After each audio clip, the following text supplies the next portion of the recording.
lihat saya nih sudah jadi dermawan. Padahal 200. Padahal perintah pertamanya 1 juta. Oh Kaira.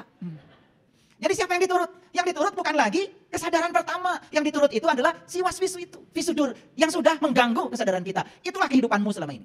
Maaf saya ngomong begini. Berani saya bicara begitu. Dan kalian tidak akan bisa menghindar. Terasa oleh saya wajah-wajahnya dari sini ke sana. Asli, saya tidak akan pernah gibah. Saya tidak pernah menceritakan setan di belakang. Setannya, saya undang di sini.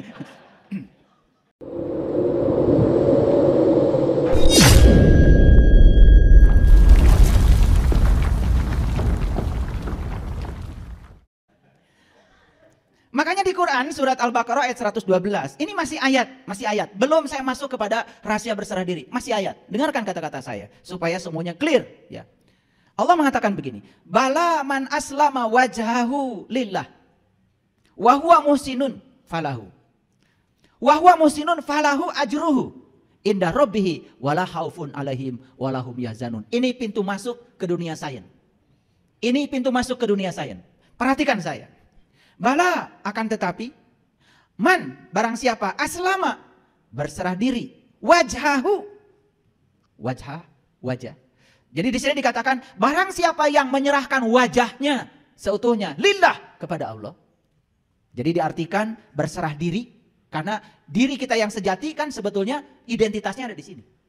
Identitas manusia di sini semua. Makanya KTP semua dari sini ke atas. Betul apa tidak?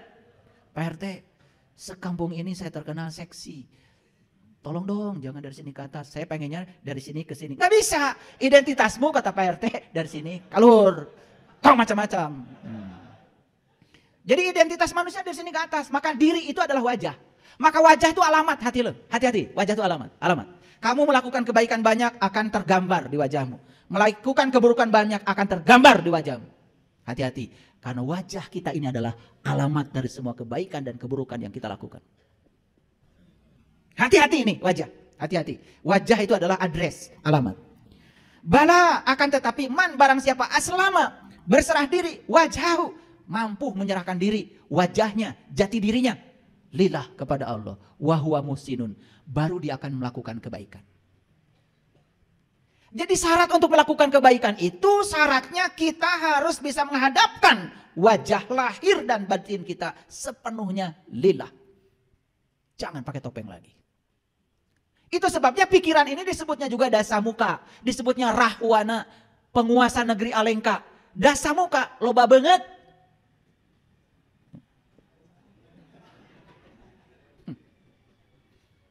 Artinya apa? Sepanjang kita masih dikendalikan oleh pikiran kita, sepanjang itu pula kita akan terus bertopeng. Pura-pura soleh, pura-pura suci, pura-pura benar, pura-pura sabar, aslinya gak seperti itu. Tah eta rahwana teh. Makanya saya tidak mau menceritakan rahwana. Saya undang rahwananya di sini. Itulah si dasamuka yang suka bertopeng, berpura-pura. Bahkan kita berpura-pura menjadi orang lain. Terawas, enak kalau nggak datang, padahal nggak mau datang. Sering begitu. Rahwana ada di sini. Makanya si Rahwana ini terkenal sebagai penculik Dewi Sinta. Sinta itu kesadaran. Rama itu siapa? Rama itu diri kita. Nah diri manusia itu namanya Rama. Makanya Rama pasalnya adalah Sinta. Sinta sering dicuri oleh Rahwana. Sebetulnya itu cerita Ramayana itu cerita diri kita. Karena kita sering kehilangan kesadaran. Dicuri oleh yuwaswisu, pikiran gelap kita. Itulah yang namanya Rahwana. Bertopeng, dasamuka. Sebetulnya wajahnya bukan 10, leuwih loba. Itulah pikiran. Saya kasih tahu para sahabat. Sepanjang kalian masih dikendalikan oleh pikiran hidup kalian. Sepanjang itu kalian akan terus berpura-pura. Siapa yang sedang ditipu? Dirimu sendiri. Berpura-pura sholat, padahal tidak sholat. Begitu Allahu Akbar, pikiran jalan-jalan kemana-mana. Terus berpura-pura. Tidak bisa ingat kepada Allah. Maaf, terpaksa harus bicara begini. Yuk, berhenti berpura-pura. Temukan dirimu yang asli. Jangan jadi Rahwana. Jangan terus-menerus mencuri Dewi Sinta. Maka siapapun yang bisa berserah diri seutuhnya, wajahnya lahir batin kepada Allah, maka dia akan bisa melakukan kebaikan. Lihat saya semuanya, lihat kebaikan. Allah mengatakan di Quran, wa ahsin, kama ahsanallahu ilaika. Berbuat baiklah kamu sebagaimana aku berbuat baik kepada kamu. Jadi sesuatu dikatakan perbuatan baik apabila mekanisme melakukannya seperti Allah melakukannya kepadamu. Yuk kita periksa sekarang. Apakah kita selama ini melakukan kebaikan? Periksa sekarang. Lihat Allah melakukan kebaikan. Apakah Allah melakukan kebaikan bergantung kebaikan kita? Apakah kamu melakukan kebaikan tergantung kebaikan orang pada kamu? Jawab. Rahwana. Kalau udah dibuka gini baru pada ketawa. Kemarin-kemarin susah jujur pada diri sendiri. Allah tetap baik walaupun kita tidak baik pada Allah. Jawab. Apakah kamu tetap baik walaupun orang lain tidak baik kepada kamu? Rahwana. Jadi sebetulnya saya tidak salah bicara ini di sini. Ternyata yang hadir ngaraku deh. Gak apa-apa. Lebih bagus ngaku. Daripada kita terus-menerus memojokkan orang. Saatnya kita melihat diri kita yang asli hari ini. Wa ahsin kama ahsanallahu ilaika. Berbuat baiklah kamu sebagaimana Allah berbuat baik kepada kamu. Jadi Allah berbuat baik itu tanpa syarat. Sementara kita berbuat baik selalu pakai syarat. Aku akan setia kepada kamu kalau kamu baik sama aku. Aku akan mencintai kamu kalau kamu terus memenuhi segala kebutuhanku. Pangeretan. Jadi jangan-jangan semua yang disebut perbuatan baik selama ini, mekanisme melakukannya tidak seperti Allah melakukannya kepada kita. Karena kita terus berpura-pura. Terasa? Kenapa kita tidak bisa muhsinin, tidak bisa menjadi orang baik? Karena kita belum bisa menghadapkan seutuhnya wajah lahir batin kita kepada Allah. Belum aslama, belum Islam. Belum, baru ngaku-ngaku saja. Clear sampai sini? Oke, lanjut. Siapapun yang melakukan kebaikan, maka baginya adalah pahala. Perhatikan. Falahu ajrun. Maka bagi dia akan ada ajrun. Saya sudah jelaskan tadi ya. Ajrun itu adalah sang wajibul wujudnya. Ajrun itu adalah zatnya. Jadi sebetulnya pahala yang sebenarnya adalah Allah. Untuk apa masuk surga kalau nggak ketemu Allah? Bukankah kenikmatan tertinggi di surga itu adalah berjumpa menatap kemuliaan wajahnya?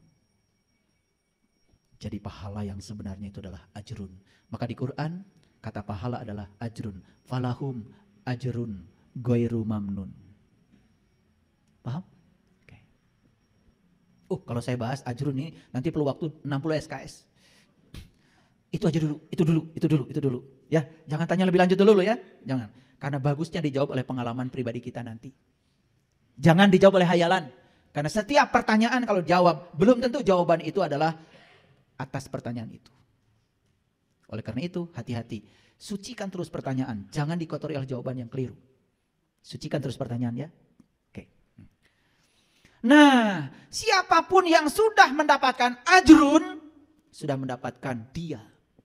Makanya para rasul, para nabi kan doanya, hasbunallah wa ni'mal wakil. Ni'mal maula wa ni'man nasyir. Hasbi Allah. Cukuplah engkau bagiku ya Allah. Cukuplah engkau wakilku. Cukuplah engkau penolongku. Makanya orang yang sudah sampai di kesadaran itu tidak pernah meminta apapun kecuali minta Allahnya.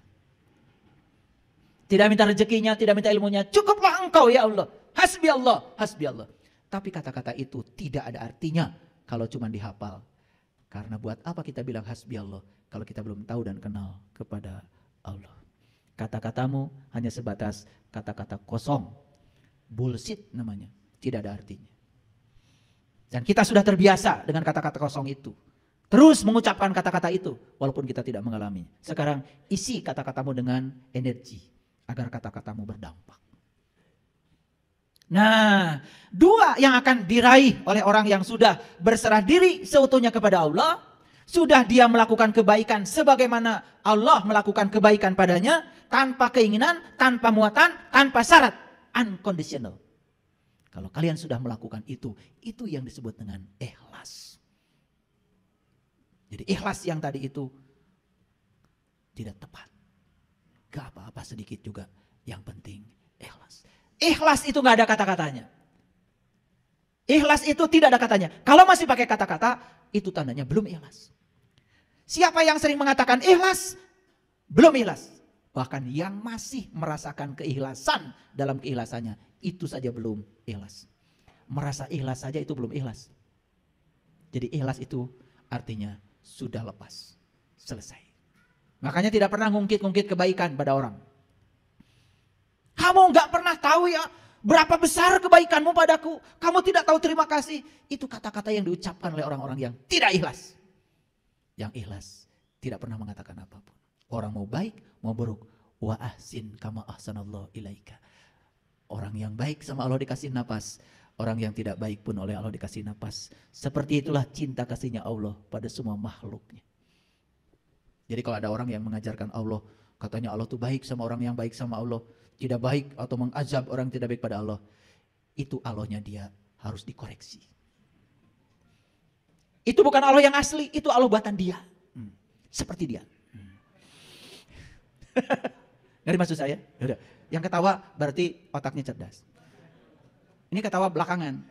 Rada cerdas. Karena tertawanya belakangan.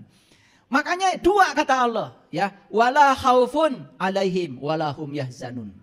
Maka orang yang sudah berserah diri kepada Allah, dia sudah bisa melakukan kebaikan sebagaimana Allah melakukan kebaikan padanya. Hasil akhirnya apa? Dia tidak takut, dia tidak sedih. Nah, inilah pintu masuk untuk memasuki pada dunia sains, hasil-hasil riset tentang berserah diri. Jadi kalau baca bukunya David Hawkins tentang letting go, kalau bacanya The Power of Now yang ditulis oleh siapa itu? Siapa? Eckhart Tolle. Wah, itu. Saya belum pernah menemukan penjelasan tentang berserah diri yang masuk akal dan bisa dipraktekkan kecuali dari dua orang itu. Maaf ya, saya sudah baca banyak kitab. Semuanya nggak jelas. Dan maaf ya, jangan tanya mereka yang berdua ini keyakinannya apa. Nanti kalian bingung lagi. Gitu ya, saya cuma takut bingung ketika disebut ya. Oke, perhatikan saya. Jadi kalau orang yang sudah berserah diri kepada Allah itu, dua hasil akhirnya, tidak takut dan tidak sedih. Tidak khawatir dan tidak berduka cita. Mari kita lihat dulu sekarang. Kapan seseorang itu takut? Ini hasil riset neuroscience mengatakan bahwa seseorang itu akan takut manakala dia mengizinkan dirinya dibawa oleh pikirannya ke masa depan. Kita buktikan sekarang. Kita bernapas sekarang? Bernafas. Ada duit ya di kantong? Pasti ada. Pasti ada. Saya tahu gak usah bohong. Ya, beras di rumah ada? Ada. Makanan di rumah? Ada. Sekarang coba memikirkan besok. Memikirkan lusa, memikirkan yang akan datang. Pasti kalian akan takut. Padahal faktanya hari ini kita baik-baik saja.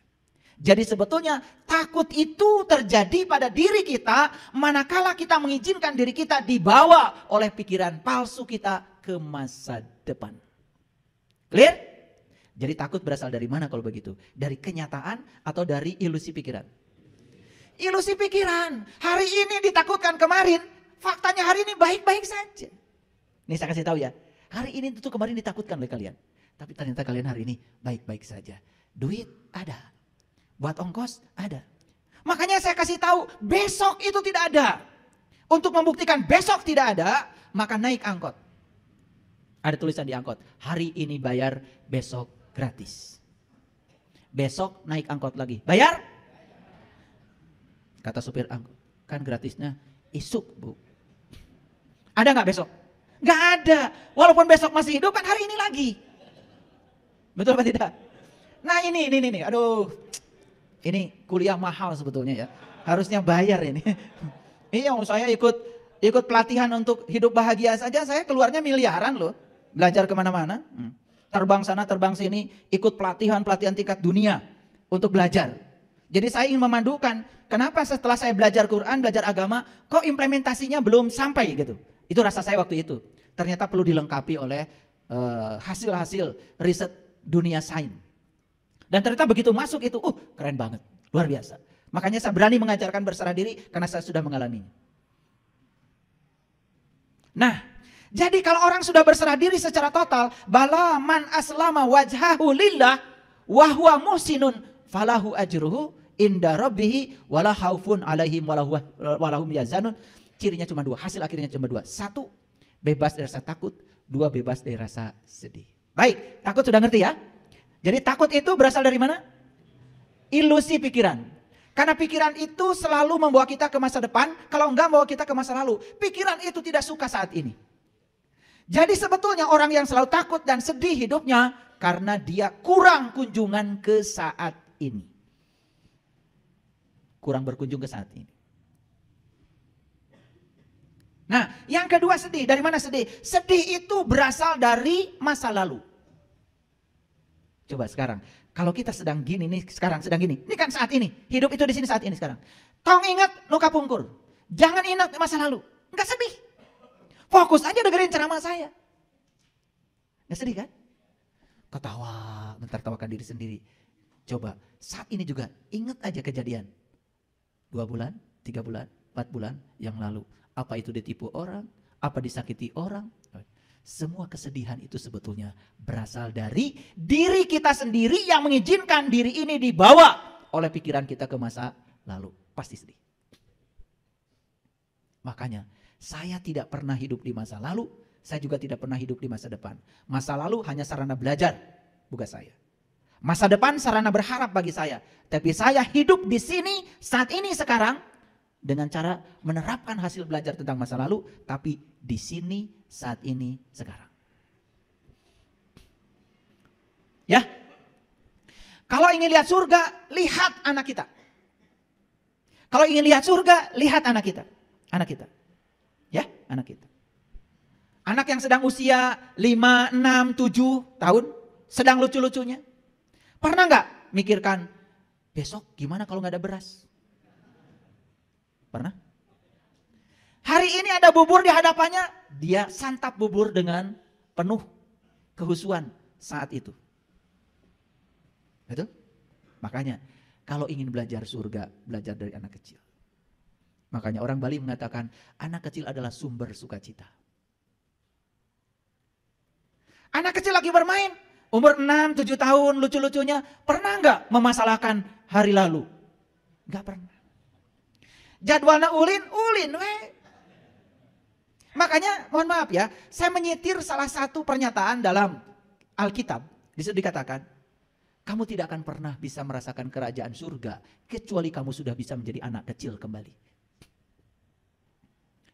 Jadi kerajaan surga itu hanya bisa dinikmati kalau kita sudah menjadi anak kecil. Apa ciri anak kecil? 2, 1 polos, 2 lugu, dan apa adanya. Anak kecil berantem saat itu juga langsung pelukan dan main lagi, nggak kayak kalian. Betul nggak? Iya.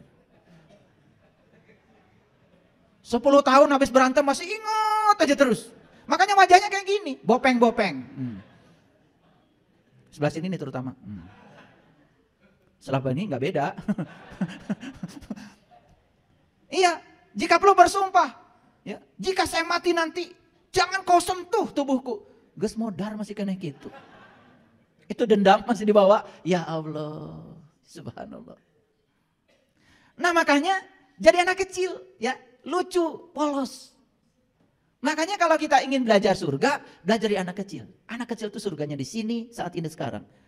Betul? Tidak memikirkan hari esok, tidak memikirkan masa lalu. Hadir di sini, saat ini, sekarang. Kalau kita totalitas hari ini, besok ditentukan oleh hari ini. Jadi besok itu gak usah dipikirkan sebetulnya. Isi saja secara total hari ini. Hari ini bisa berbagi, berbagilah. Hari ini bisa nengok tetangga yang sakit, tengoklah. Hari ini bisa memberi senyum pada orang, tersenyumlah. Mewah tersenyum itu. Suatu saat kalian tidak bisa itu lagi. Saya kasih tahu pada semuanya. Kalian bisa duduk di tempat ini mewah? Mewah. Karena besok-besok belum tentu bisa duduk seperti ini. Bisa nulis mewah? Mewah. Karena besok-besok tidak mungkin bisa menggerakkan tangan ini lagi. Cuci tangan, merasakan air menyentuh tangan kita, mewah? Mewah. Karena suatu saat air menyentuh tanganmu, kau tidak akan merasakan lagi dinginnya air. Jadi betapa banyak kemewahan yang diberikan semesta kepada kita, kita lupakan. Kenapa? Lagi cuci tangan, pikiran sudah di meja. Gitu marane mah. Punten ya, hayang nyiwit. Ya. Lagi makan, pikiran sudah di pasar. Betul? Itulah manusia. Dulu waktu gadis pengen cepat nikah. Membayangkan kehidupan ada pikiran anu nipu. Betul? Menikah teh raos mereunanya. Kulam teh duaan. Gitu. Begitu sudah nikah, pengen cerai. Kieu geuning karasana, kan gitu. Betul? Ya gitu. Terus berburu ke depan. Katanya pengen piknik ke Bali.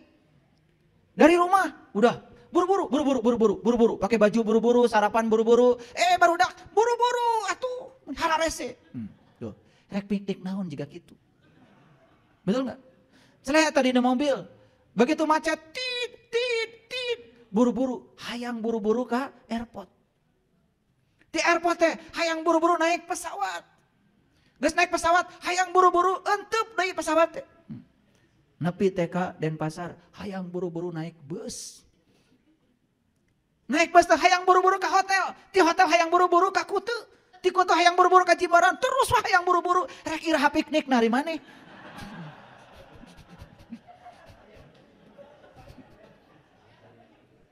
Kan lah, cenah karasaeun. Terus saja ya, diri ini dibawa oleh pikiran ke masa depan. Tidak pernah hadir. Sugahan keur di mobil teh, gek teh calik. Alhamdulillah tiasa calik keneh. Begitu nyepang setir teh, alhamdulillah Gusti, abdi teh tiasa keneh nyepang setir. Hadir di situ saat itu, coba belajar hadir. Makanya kalau saya mau nyetir nggak buru-buru, jelek di mobil teh. Alhamdulillah mewah sekali.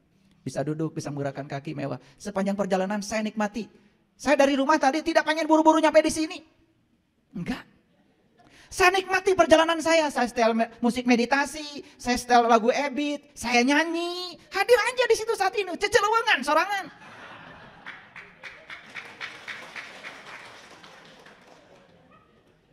Da marane mah teu kitu. Rek ngaos cenah di rumah ka dieu, mau belajar berserah diri di jalan. Nit. Galewang ka dieu. Rek ka mana? Jadi semua kemewahan yang hadir di saat itu hampir tidak ternikmati. Betul? Itu sebabnya kita ini sering jadi diri palsu. Mengizinkan diri kita dibawa oleh pikiran ke masa depan dan masa lalu. Tidak pernah hadir di sini, saat ini, sekarang. Coba belajar berkunjung ke saat ini. Hadir di sini, saat ini, sekarang. Di situ kita akan merasakan kedamaian yang luar biasa. Ini belum dikasih tahu rahasianya. Belum. Ini baru ayatnya. Nah sekarang kita belajar. Jadi dari ayat ini Quran surat Al-Baqarah catat ayat 112. Mahal ini, mahal. Jadi ciri orang yang sudah berserah diri itu sudah tidak lagi takut, tidak lagi khawatir. Jadi berserah diri itu sebetulnya hadir di sini saat ini sekarang tanpa penilaian benar salah, tanpa penilaian baik buruk. Ini harus dipraktekkan. Coba begitu ada kejadian apapun saat ini jangan menilai. Terima semua yang terjadi apa adanya. Jangan dinilai. Begitu dinilai kita akan memilih. Dan memilih itu mengambil yang kita sukai. Dan menendang jauh-jauh yang tidak kita sukai. Sepanjang hidupmu seperti itu. Berarti kita masih melawan Allah. Sekarang pertanyaannya. Adakah di semesta yang terjadi tanpa kehadirannya? Adakah di semesta yang terjadi tanpa kehendaknya? Kenapa kita selama ini masih mengambil ini. Dan menendang itu? Apa yang kita sukai kita ambil, kita cengkram. Apa yang kita tidak sukai kita jauh-jauh buang. Sepanjang hidupmu seperti itu, sepanjang itu pula kamu tidak akan pernah bahagia. Hadir di sini, saat ini, sekarang, tanpa penilaian, tanpa penghakiman. Yakini semua yang terjadi karena ada kehadirannya. Itulah memahami kun fayakun. Kun fayakun, kehadirannya saja sudah cukup membuat sesuatu terjadi. Kalau dinilai oleh pikiran kita, jadi benar salah. Dinilai oleh pikiran kita, jadi baik buruk. Itulah pikiran. Padahal semua yang terjadi adalah kebenaran. Ketika kita bisa menerima kebenaran, itu yang namanya sabar. Jadi apa itu kebenaran? Kebenaran adalah semua realitas hidup. Terima semua apa adanya, tanpa penilaian, tanpa penghakiman. Disitulah kita akan bisa berserah diri. Itulah muslim itu. Kenapa kalian selama ini marah? Karena kalian menilai. Yang dinilai belum tentu kebenaran. Hanya benar salah menurut versimu sendiri. Betul? Saya tanya, ketika anak nakal, pasti kita akan bilang salah. Ketika anak nurut pada kehendakmu, kalian bilang benar? Padahal anak itu sedang berusaha menjadi dirinya sendiri. Ketika anak nurut pada perintahmu, siapa tahu malah justru itu sedang melanggar jati dirinya. Karena dia sedang menjadi orang tuanya, tidak sedang menjadi dirinya. Tapi otak kita mengatakan itu benar, karena dia nurut. Makanya doanya juga sing nurut, sing nurut. Gitu kalian. Budak teh kudu jadi indung bapana. Kalau begitu, menghalangi keinginan semesta. Siapa tahu ya anak ini calon presiden. Indung bapana tukang tempe. Piraku anak kudu jadi tukang tempe. Bukan merendahkan tukang tempe. Tukang tempe itu mulia. Karena nenek kakek saya juga tukang tempe. Tapi saya tidak mau jadi tukang tempe. Makanya saya ada di sini. Karena nenek kakek saya walaupun nyuruh saya nyuci kedelai, nginjak-injak kedelai. Supaya kulumutnya itu coplot. Bukan berarti nenek kakek saya ingin menjadikan saya tukang itu. Tidak. Dan selalu kami diajarkan untuk menjadi diri sendiri.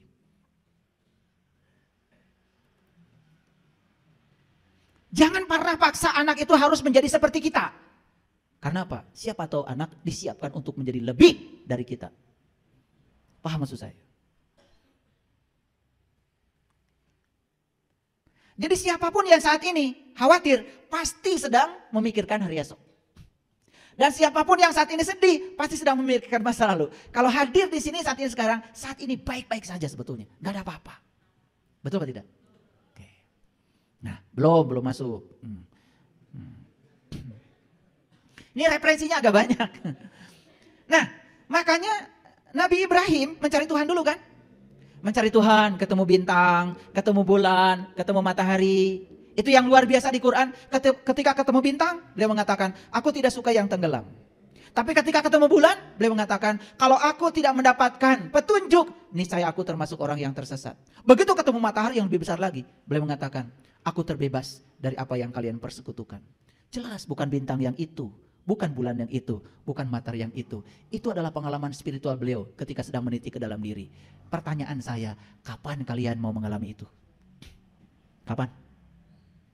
Kapan? Tekabita gitu? Iya.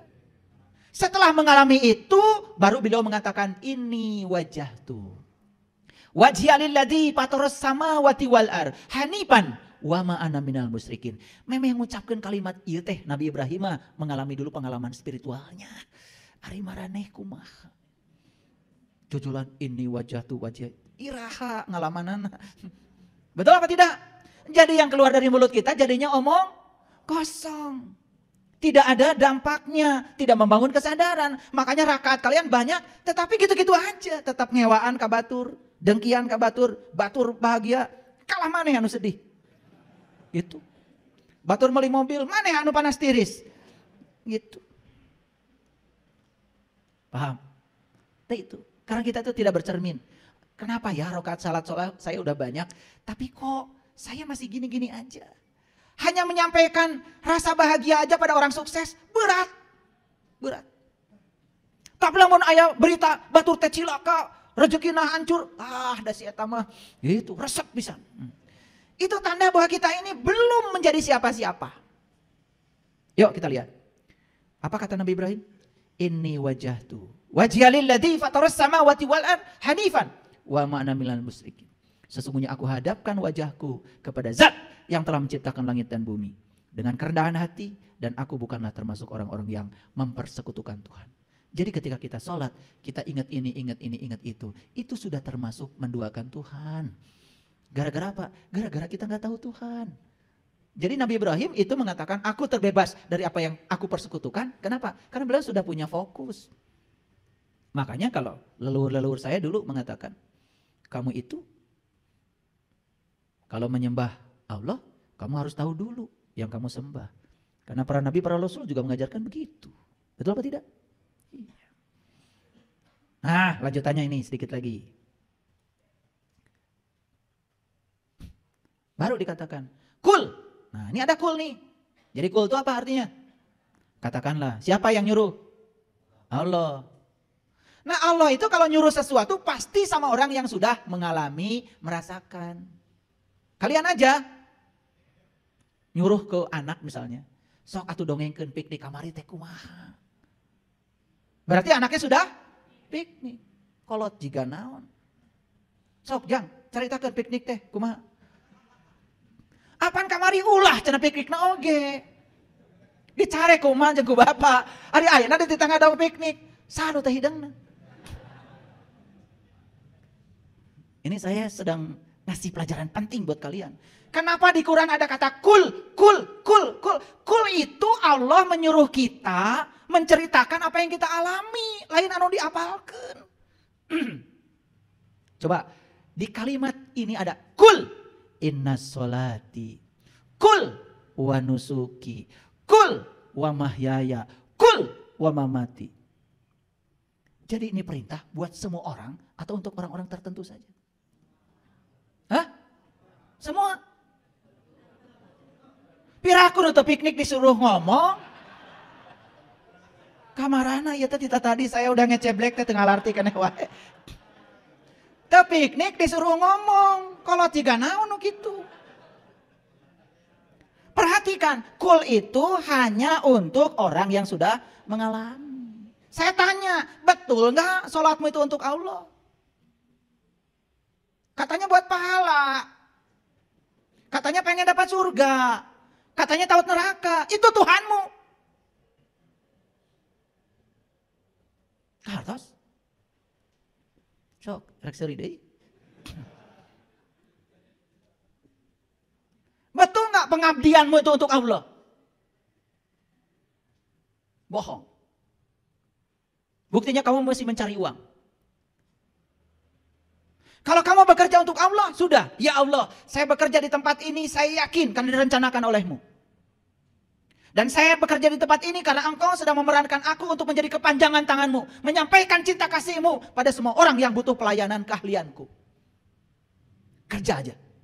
Dapat gaji? Gaji itu hanya akibat dari pelayanan kita. Itu yang disebut dengan mencari yang punya uang.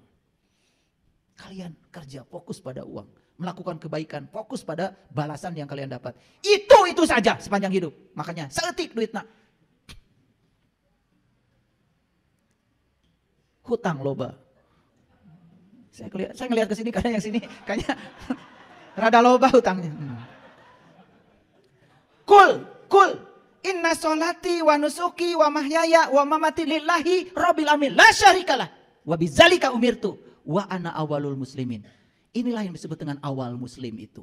Jadi awal muslim itu manakala kita sudah menjalani sholat kita, ibadah kita. Seperti yang dikatakan Rabi'ah al-Adawiyah. Ya Allah, jika aku sholat karena menghendaki surgamu, berikan saja surga itu pada orang-orang yang membutuhkannya. Dan jika aku sholat karena takut nerakamu, masukkan aku pada neraka itu sendiri ya Allah. Bengkakkan tubuhku, biar orang lain tidak yang masuk ke neraka ini.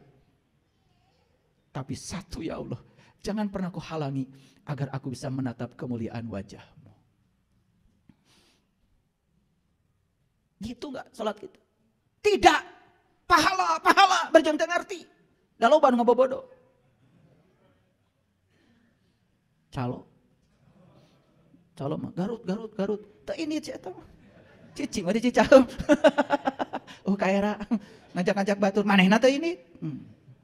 Jadi kita ini mulai sekarang itu harus bisa menyampaikan pada siapapun yang kita alami, yang kita rasakan. Bukan sekedar teori dan bisa dibuktikan. Kul inna sholati wa nusuki wa mahyaya wa mamati lillahi rabbil alamin la syarikalah wa bidzalika umirtu. Wa bidzalika umirtu artinya apa? Apapun amarmu, apapun keputusanmu, apapun perintahmu, aku akan turut. Walaupun itu sangat berat bagiku. Aku yakin tidak ada perintahmu kecuali cinta kasihmu. Bebaskan benar salah, bebaskan baik buruk. Semua yang terjadi, semua realitas adalah kebenaran. Terima semua realitas apa adanya. Hari ini harus bersuami si A, wataknya seperti itu, terima seutuhnya. Hari ini harus punya istri si A, wataknya gitu, terima seutuhnya. Tong hayang ganti? Silahkan gak percaya sama saya, kamu ganti. Kamu akan dapat lebih parah. Itu remedial namanya. Ya, remedial itu namanya. Makanya akan diulang. Kita akan ketemu orang yang sama wataknya, sama segalanya. Sepanjang kita belum bisa menerima dia apa adanya. Sepanjang itu kita akan dihadapkan pada watak-watak yang sama. Pikiran menipu kita lagi. Sugan atau ninggalkan si eta mah panggil si itu. Si itu sarua jeung si eta. Sarua gadagna, sarua teu boga duitna, nyusahkeun. Punten ya. Kadang-kadang harus diebrehkeun. Kalau nggak digini kan nggak ngerti-ngerti, ya toh? Yang lucu itu kadang-kadang yang begini itu dilakukan oleh orang-orang yang mengataskan dirinya itu tokoh. Tidak cocok dengan pasangan, buang. Apa-apaan. Masih ngajarkan kesabaran pada orang lain. Masih ngajarkan Islam pada orang lain. Manusia macam apa? Nggak tahu diri. Yang namanya pasangan itu kata Quran juga jelas. Azwaja itu pasangan. Pasangan mah kiri kanan. Gak pernah kalian beli sendal kanan-kanan. Gak pernah beli sendal kiri-kiri. Labuh. Betul apa tidak? Jadi azwaja itu pasangan. Pasangan kiri kanan. Beda. Beda. Tong yang sarua. Sarua mau boga anak. Mun sarua mau boga anak. Sugan kaartieun. Betul apa tidak? Iya. Jenis kelaminnya berbeda. Secara fisiologi berbeda. Cara berpikir berbeda. Pendidikan berbeda. Dibesarkan di keluarga yang berbeda. Sukunya berbeda. Adat istiadat berbeda. Ari maneh hayang sarua. Melanggar hukum alam. Tong hayang kawin atuh. Jadi nikah itu adalah latihan menerima dan menghargai perbedaan. Karena kita memang beda. Disekasurkan ku Allah teh supaya diajar menerima dan menghargai bahwa kamu beda. Itu yang akan menumbuhkan kedewasaan. Begitu beda, ganti. Beda deui, ganti. Aduh. Mani babari. Dasar si eta. Ini yang disebut dengan muslim. Muslim itu sudah berserah diri, menerima semua realitas apa adanya. Lihat saya semuanya. Jangan menilai baik buruk. Semua yang terjadi adalah kebenaran. Kekurangan pasangan kita, cara kita untuk dilatih menyempurnakannya. Ketidaksabaran pasangan kita, supaya kita belajar sabar. Dan belajar sabar baru sukses sama orang yang tidak sabar. Gak akan bisa belajar sabar sama orang sabar, gak bisa. Harus sama orang yang tidak sabar. Kahartos ente? Cing malikir atuh. Kita tidak akan pernah bisa belajar diam sama orang yang diam. Kita hanya akan bisa belajar diam sama yang cerewet. Coba. Jadi kalau pasangan mau cerewet, terima. Ya Allah, berarti saya disuruh banyak belajar diam. Dah tiap rek ngomong, si eta deui nu ngomong. Behak waktu. Ngerti maksud saya? Kan bagus. Nah, bagus dan buruk itu adanya di sini, sudut pandang. Itu. Jadi belajar dari Nabi Ibrahim. Nah, jadi sekarang saya akan jelaskan sama kalian. Apa sih rahasia berserah diri? Perhatikan kata demi kata. Penentu utama masa depan kita adalah kualitas kesadaran kita saat ini. Setuju? Penentu masa depan kita adalah kualitas kesadaran kita saat ini. Makanya tingkatkan kualitas kesadaran dari hari ke hari. Itu menentukan masa depan. Saya bicara kesadaran. Bukan bicara kebaikan. Kesadaran yang paling utama. Karena tidak ada kebaikan tanpa kesadaran. Yang kedua, penentu utama kualitas kesadaran saat ini adalah berserah diri. Karena berserah diri adalah hal terpenting yang akan membawa perubahan positif dalam hidup kita. Lanjut. Pelan-pelan ya, ini kesimpulan akhirnya. Dapat dipastikan bahwa tidak akan ada tindakan positif yang sejati yang akan terjadi dari keadaan kesadaran tanpa penyerahan diri. Tidak akan ada tindakan positif yang sejati. Kata Allah tadi, wa ahsin kama ahsanallahu ilaika. Kalau tidak ada keadaan kesadaran yang tidak didasari oleh penyerahan diri. Makanya tadi ayatnya, kalau kamu bisa berserah diri, baru kamu bisa melakukan kebaikan. Betul? Dan jika kamu sudah berserah diri, kamu akan terbebas rasa takut dan khawatir. Jadi, kita tidak akan diombang-ambing oleh pikiran ke masa depan dan masa lalu. Akan selalu hadir di sini, saat ini, sekarang. Itulah the power of now. Kekuatan saat ini. Luar biasa. Lanjut. Berserah diri bukanlah kekalahan. Berserah diri bukanlah angkat tangan. Berserah diri bukanlah gagal bangkit menghadapi tantangan kehidupan karena kemalasan. Bukan berserah diri itu. Itu namanya menyerah. Berserah diri itu apa sesungguhnya? Berserah diri adalah bertahan secara pasif dalam menghadapi berbagai situasi yang kita jumpai. Berserah diri bukanlah bertahan secara pasif dalam menghadapi berbagai situasi yang kita jumpai dan tidak berbuat apa-apa tentang itu. Jadi kalau kita tidak berbuat apa-apa ketika ada situasi, itu bukan berserah diri. Itu namanya menyerah. Berserah diri bukanlah berhenti membuat rencana melakukan tindakan positif. Jadi orang sering mengatakan, tosweh nampi.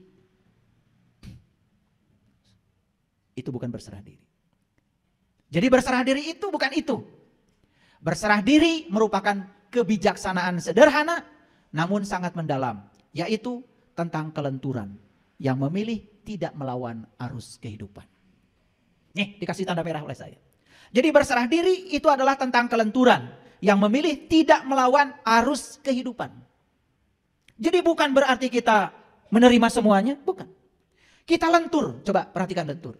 Kalau kursi saya lentur, saya pukul, tangan saya nggak apa-apa. Tapi kalau kaku kayak gini, saya pukul, tentu saya berdarah-darah tangan saya. Semua yang kaku dan tidak lentur akan menyakiti. Dan semua yang lentur itu selalu membawa kelenturan sendiri. Kalian naik sepeda motor karena ada shock breaker, lentur. Jalan jelek pun dibantu. Kalian naik mobil, makin mahal mobilnya, makin lentur. Shock breakernya makin bagus. Shock breaker artinya peredam kejut. Kemudian disebut oleh orang pada umumnya sebleker. Jadi kalau saya pergi ke toko Onderdil, cari shock breaker, bilangnya nggak ada pak. Saya ganti, Ari sebleker ayah, ayah pak, ayah. Jadi kadang-kadang kita harus ikutan. Nggak apa-apa, demi komunikasi. Saya beli idle arm, yaitu penghubung antara setir dengan tie rod. Idle arm, itu ayah pak. Eta ping-ping hayam. Ayah pak, ayah. Kebetulan idle arm itu bentuknya kayak paha ayam. Jadi saya sebut ping-ping hayam, ayah. Itu bahasa pasar itu namanya. Nggak apa-apa, lentur saja. Lentur saja, jangan ngung meli ke toko eta mah. Teu ngarti shock breaker. Aya ge sebleker. Kamu kaku, menyakiti diri sendiri. Mual beres. Ngomain mobilnya. Jadi sebetulnya berserah diri ini tentang kelenturan. Kita harus lentur, harus fleksibel. Memilih tidak melawan arus kehidupan. Jangan melawan arus.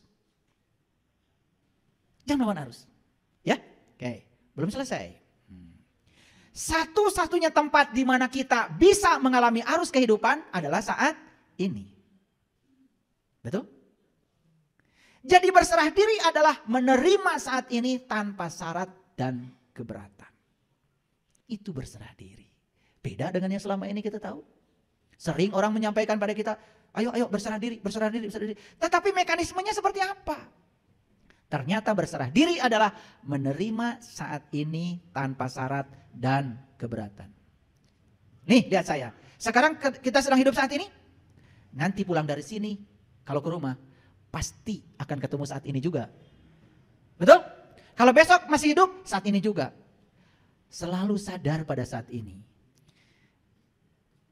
Menerima saat ini tanpa syarat dan keberatan. Rasakan. Kita akan diliputi oleh kedamaian yang luar biasa. Nih, pulang dari sini nih. Nanti kalau masih hidup nanti sore. Saat ini bukan itu. Saat ini. Tiba-tiba ada, di rumah kacau balau. Tenang saja. Terima saat ini tanpa syarat. Jangan ada keberatan. Terima aja, terima.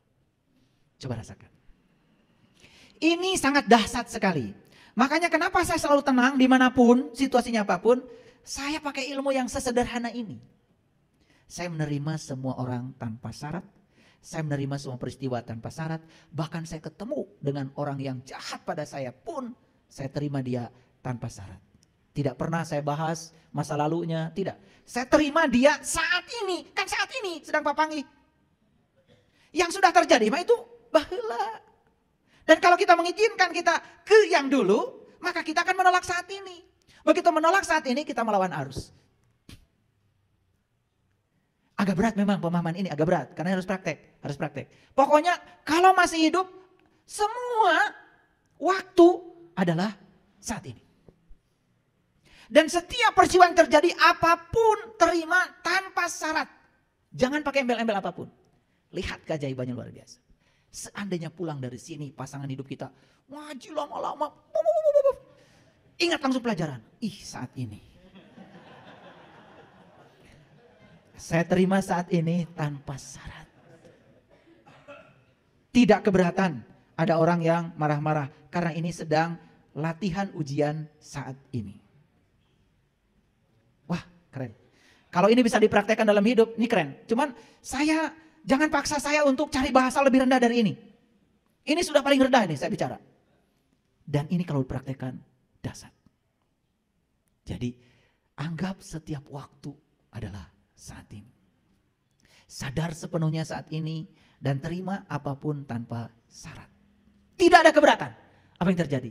Wah, itu akan kita terima kembali. Satu, kita tidak akan terjebak pada kemarahan, terjebak pada kenegatifan emosi. Tidak. Karena kita santai aja, menerima semua apa adanya. Tidak ada syarat, tidak ada keberatan. Nah, jadi berserah diri adalah melepaskan penolakan batin atau resistensi batin pada apa yang ada. Jadi melepaskan penolakan batin. Karena sebetulnya penolakan itu berasal dari dalam diri kita sendiri. Lepaskan penolakan itu. Itu yang namanya berserah diri. Jadi pantas kalau Allah bilang, janganlah kau mati kecuali sudah berserah diri. La tamutunna illa wa antum muslim. Oke, sedikit lagi. Resistensi batin selalu berkata tidak pada apa yang ada. Jadi batin ini selalu menolak apa yang ada. Kenapa? Terutama batin yang gelap. Karena dibawa pikiran ke masa depan, dibawa pikiran ke masa lalu. Lihat saya semuanya. Suka nggak kita mengatakan, itu raos ngan hanya kurang loba. Suka gitu kan? Itu namanya sedang menolak apa yang ada. Kelihatannya itu sepertinya heureuy, tetapi sebenarnya kita sedang melakukan resistensi batin. Kenapa? Kita tidak seutuhnya menerima. Kalau ibu saya digitukan, itu lebih pintar lagi. Jadi kalau sambal, itu sudah diukur loh oleh ibu, siapa orang yang datang, segitu takarannya. Suka gini, "Ma, aduh meniraos sambal. Hanya kalau seetik, mun dijieun deui moal ngeunah. Mata ngeunah ge saeutik." Gitu, kalau ibu saya pintar, lebih pintar lagi. Gitu. Betul itu. Kalau pakai nafsu bikin lagi yang banyak, yang berikutnya itu sudah nggak enak. Sebab enak itu karena sedikit. Yang berikutnya ibu saya mungkin sudah diperintah, tapi yang awal itu ibu saya ingin memberi. Jadi cinta itu beda di situ. Yang berikutnya sudah ada tuntutan. Makanya kalau ibu saya digitukan, nggak nyaman lagi. Ngaleo saya ke kamar, gelem. Itu sampai sekarang. Pendidikan itu terasa di saya. Jadi oleh karena itu, jangan pakai kalau, jikalau, jangan. Meskipun, atau misalkan, coba ya, gitu. Coba jangan begitu, kespuku kajadian kieu. Coba jangan begitu, itu kita sedang menghujat, kita sedang demo, kita sedang protes. Artinya kita sedang tidak bisa menerima apa yang ada, apa adanya. Coba sekarang, belajar menerima semua saat ini apa adanya tanpa syarat. Wah, kalau dipraktekkan ini ibu bapak luar biasa. Luar biasa. Bahkan semua orang menjadi sangat nyaman dengan kita. Karena tidak ada penghakiman, tidak ada kemarahan, tidak ada juga menyalahkan, tidak ada penyesalan. Maka saya pernah mengajarkan 7 jangan. 1, jangan suka menyesali keadaan. 2, jangan suka memikirkan sesuatu yang sulit untuk diubah. Apa itu? Masa lalu. 3, jangan memikirkan hari esok yang tidak-tidak, itu masa depan. Yang keempat, ya, jangan tersinggung dengan hal-hal yang sepele. Yang kelima, jangan iri hati. Yang keenam, jangan hidup dengan pembanding. Jangan pernah bandingkan diri kita dengan siapapun. Yang ketujuh, jangan menganggur. Jangan menganggur, karena orang yang menganggur itu sok sagala kepikiran. Gawe mas sagala agak jadi masalah. Makanya titipkan ya tugas pada orang sibuk, pasti selesai. Jangan titipkan tugas pada orang yang banyak waktu, sering menunda. Oleh karena itu, masalah semua berasal dari penundaan. Karena kalian waktunya terlalu banyak. Sibukkan diri. Sibuk. Resistensi batin itu akan menjadi nyata ketika berbagai hal menjadi berserba salah. Akibat adanya kesenjangan antara tuntutan atau harapan yang kaku dari pikiran kita. Jadi, begitu kita terus menerus ya. Kenyataannya begini, pikiran pengennya begitu. Kenyataannya begini, pikiran pengen begitu. Terjadi perang terus menerus. Terjadi kesenjangan yang luar biasa. Akibatnya sulit menerima yang ada. Sekarang ajarkan pikiran untuk belajar menerima semua tanpa syarat. Oke? Ngerti sekarang berserah diri? Berserah diri adalah menerima saat ini apa adanya, tanpa syarat, tidak ada keberatan, apapun yang terjadi, terima saja, terima saja. Jadi bukan berarti kita tidak melakukan perubahan terhadap itu. Tetap melakukan perubahan, tetap melakukan tindakan positif, tetapi yang paling utama adalah terima dulu tanpa syarat. Jadi kalau besok mati sudah berserah diri. Lusa mati berserah diri. Setahun yang akan datang mati sudah berserah diri. Karena semua adalah saat ini. Nah, kalau saya bahasakan, ini bahasanya para psikolog ini, hasil riset ini, wah bahasanya luar biasa. Pakai skala emosi dan lain-lain. Ini saya sederhanakan dalam bahasa yang gampang dicerna. Jadi berserah diri, ingat. Ya, begitu ada peristiwa, langsung saat ini, di sini, sekarang. Walaupun tidak mengenakan, saya terima semua hal apa adanya. Tidak pakai syarat apapun, tidak ada keberatan apapun. Latih diri, lama-kelamaan kita akan menjadi sangat mudah menerima kenyataan hidup. Terutama yang kita tidak sukai. Dan ternyata yang luar biasa, Allah selalu menunggu di tempat yang kita tidak suka. Hebat ya? Jadi kenapa kita sampai hari ini susah sekali ketemu dia? Karena dia dihalangi oleh kita sendiri. Yang kita sukai saja yang kita ambil. Yang kita tidak sukai tidak kita ambil. Padahal dia menunggu di tempat yang kita tidak suka. Bertemu dengan orang yang menyakiti kita memang tidak mudah. Tetapi kalau kita bertemu dengan dia dan bisa memaafkannya dengan luar biasa, maka kita bertemu Allah. Allah selalu menunggu di tempat yang kita tidak suka. Ya ayyuhallazina amanu taqullaha haqqa tuqatih la tamutunna illa wa antum muslimun. Kalau kita selalu begitu, kita tidak takut lagi dengan kematian. Kenapa? Sudah berserah diri. Bisa menerima setiap saat apa adanya tanpa ada penolakan. Wah, keren. Itulah yang disebut dengan muslim. Berani sekarang aku muslim? Ya, harus berani. Saya muslim dan saya akan pertanggungjawabkan pengakuan saya. Saya akan bisa menerima setiap saat apa adanya tanpa syarat. Wah, luar biasa. Jadi ini yang saya sampaikan ini ya hasil kajian yang panjang. Saya harus melewati berbagai fase sampai menemukan apa sih berserah diri itu. Dan sekarang setiap kejadian apapun tidak pernah mengganggu saya. Selesai dengan diri sendiri. Itu yang disebut dengan damai. Jadi sebetulnya semua konflik di luar diri kita sebetulnya karena kita masih punya urusan dengan diri kita sendiri. Kenapa? Ada kesenjangan yang diciptakan oleh pikiran dengan kenyataan hidup. Sekarang lihat, semua kenyataan hidup adalah realitas. Setiap realitas adalah kebenaran. Tidak ada realitas yang tidak ada kehadirannya dia. Karena kita percaya kehadirannya sudah membuat realitas terjadi. Kita tidak akan menolaknya. Terima semua apa adanya. Maka itulah yang akan membuat kita menjadi tenang, tentram, damai, bahagia, suci, bersih, indah, mulia. Kita tidak akan terjebak untuk melakukan tindakan-tindakan yang merusak mentalitas kita sendiri. Nah, orang yang semacam ini, kemanapun dia datang, dirindukan kehadiran. Mau dirindukan banyak orang? Begitu saja kuncinya. Sudah masuk ya sekarang ya? Berserah diri sudah masuk ya di kesadaran kita. Praktekan. Lihat hidup kita menjadi menakjubkan. Lihat hidup kita tidak ada resistensi. Tidak ada hambatan. Yang luar biasa dari semuanya, tubuh kita jadi sehat. Karena pikiran kita sudah sehat.